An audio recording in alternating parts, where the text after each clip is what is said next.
고난주간 특별 새벽 기도회 여섯째 날에 함께 하신 모든 분들 주의 이름으로 축복합니다. 오늘은 요한복음 19장 30절의 말씀을 배경으로 십자가상의 여섯 번째 말씀을 함께 나누며 은혜 받고자 합니다. 요한복음 19장 30절의 말씀 제가 대신하여 봉독하겠습니다. 예수께서 신 포도주를 받으신 후 가라사대 다 이루었다 하시고 머리를 숙이시고 영원히 돌아가시니라. 아멘. 오늘도 짧은 이야기를 먼저 나누고 말씀을 나누도록 하겠습니다. 그 유명한 아시시의 성자 프랜시스에게 어느 날 제자가 되겠다고 하는 두 사람이 찾아왔습니다. 그들을 향해서 프랜시스가 이런 요청을 합니다. 저 밭에 나가면 야채가 많이 있는데 야채를 가져다가 뿌리를 하늘로 향하고 그 야채를 심어 보시오 라고 했습니다. 이 이야기를 들은 두 사람의 반응이 정반대였습니다. 한 사람은 말없이 그 성자가 말한 대로 야채를 들고 나가 밭으로 향했습니다. 근데 한 사람은 아이고 뭔 소리야, 이런 어이없는 일이 있나, 내가 저런 사람 밑에서 배우려고 왔단 말인가 하고서는 비웃으며 그냥 돌아가 버리고 말았다고 합니다. 이 이야기 속에는 중요한 의미가 있습니다. 야채를 뿌리가 하늘로 향하게 심으라 라고 하는 말도 안 되는 그 요구 속에는 이들에게 순종의 마음이 있느냐라고 하는 것을 확인해 보려고 했던 그 성자의 깊은 뜻이 있었던 거죠. 우리가 신앙인으로 살면서 순종이라고 하는 것은 매우 중요한 의미를 담고 있습니다. 성경은 말하기를 예수님이 하나님의 아들이시라도 순종함을 배워 온전함에 이르렀다 했는데, 이 고난주간에 예수님께서 마지막까지 순종하시고 그 순종함으로 구원의 모든 역사를 완성하셨던 놀라운 사건들을 바라보면서 정말로 우리도 순종의 백성 그리고 구원의 완성에 동참하는 깊은 은혜가 있기를 간절히 원합니다.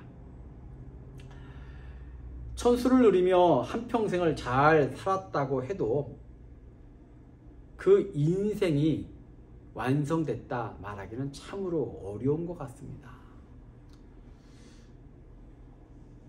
대부분의 사람들이 아마 인생의 마지막 순간에 뭔가 아쉬움들을 갖고 있지 않겠는가라는 생각이 듭니다. 저도 목회를 하면서 가끔 임종을 경험했던 적이 있는데, 어떤 분은 마지막 순간에 뭔가를 이렇게 찾는 눈빛으로 그대로 돌아가시는 분도 봤어요. 그 눈을 감겨드리면서 뭘 저렇게 찾고 계실까라는 생각을 했던 적도 있습니다.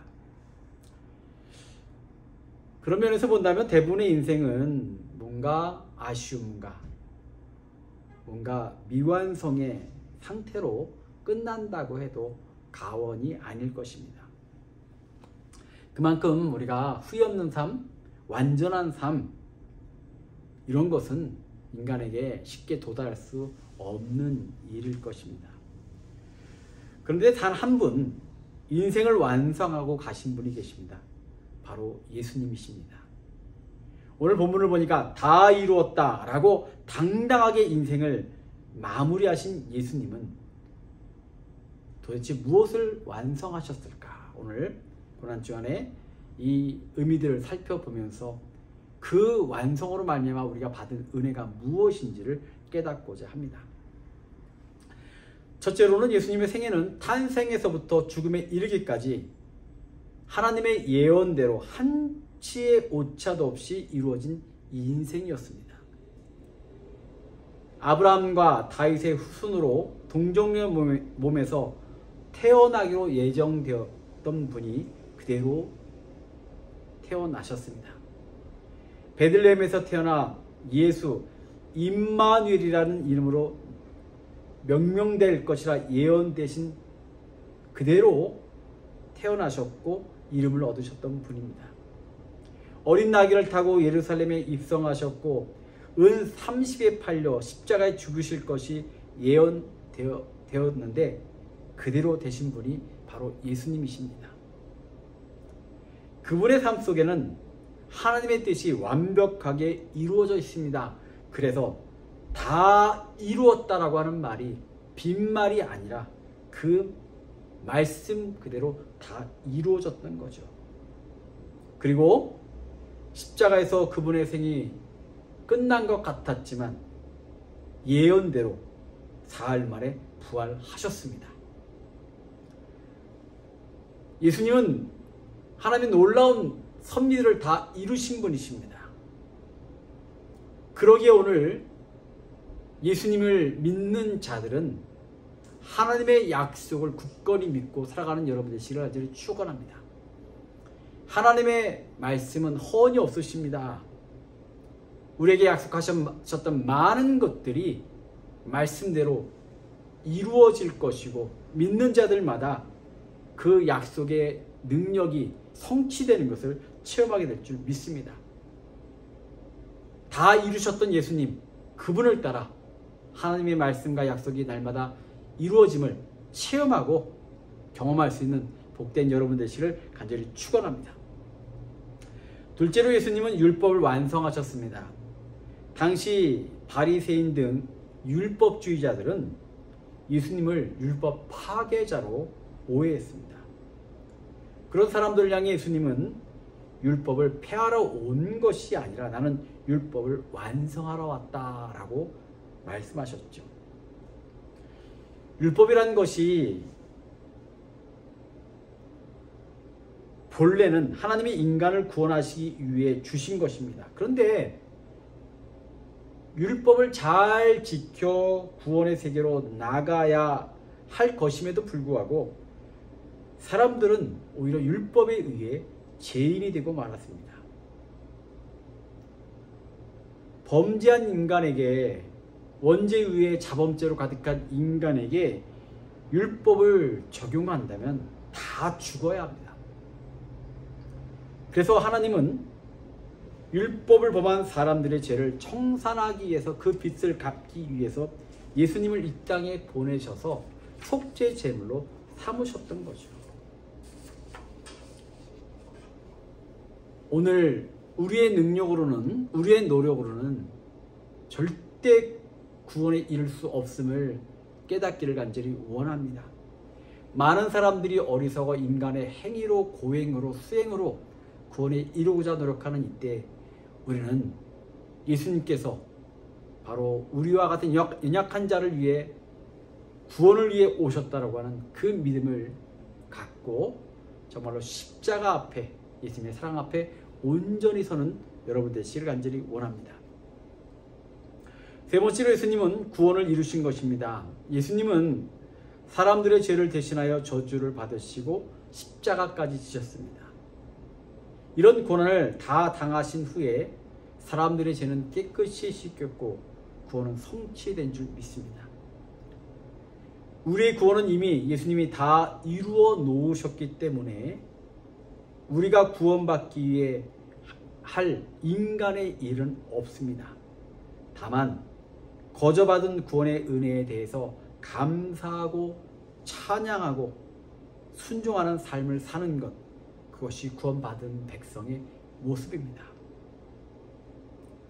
그러기에 오늘 이 시간 우리가 얼마나 복된 존재를 깨닫는 시간 되기를 간절히 축원합니다. 십자가의 은혜로, 구원의 은혜로 여러분들은 구원받았습니다. 구원받음으로 하나님의 자녀가 되셨습니다. 하나님의 자녀가 되심으로 이 땅에서 뿐만 아니라 영원한 천국의 삶도 보장받으셨습니다.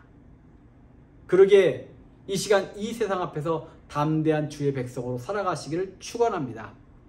우리는 그저 세상의 수많은 사람들 중에 하나가 아니라 하나님의 자녀라고 하는 최고의 존재로 거듭난 주의 백성들이기 때문이죠. 고난주간을 통해, 십자가의 은혜를 통해, 예수님의 그 고통을 통해 우리가 측량할 수 없이 받은 그 은혜의 감격 속에 있음을 알기에 정말로 주님의 고난에 동참함으로 말미암아 더욱더 주의 복된 자녀로 거듭나고 주의 능력 가운데 사는 주의 백성 되시기를 간절히 축원합니다. 기도하겠습니다. 아버지 하나님 감사를 드립니다. 주님께서 다 이루셨다 말씀하심으로 우리가 죄로부터 자유함을 얻고 죽음의 형벌로부터 자유함을 얻어 하나님의 백성이 되고 천국의 백성이 되는 은혜를 허락받게 하시니 감사를 드립니다. 이제 값없이 주셨기에 우리가 할 것은 믿음으로 받을 뿐이요 이 땅에 우리가 누릴 것은 주의 자녀로 주의 백성으로 살아갈 당당함과 믿음의 능력인 줄 믿사오니 이 시간 이 믿음 가운데 용기 있는 자 되게 하시고 담대한 자 되게 하시고 저들이 부딪히는 삶의 문제들 앞에 하나님의 이름으로 선포하고 기도하며 응답받고 해결받는 주의 백성 되게 인도하여 주옵소서. 하나님의 사랑이 너무나도 놀라와 이 시간 간구하는 주의 백성들 저들의 심령마다 친히 찾아오셔서 어루만지시고 당신의 자녀 삼으셨으니 저들의 인생을 주님께서 책임져 주옵소서.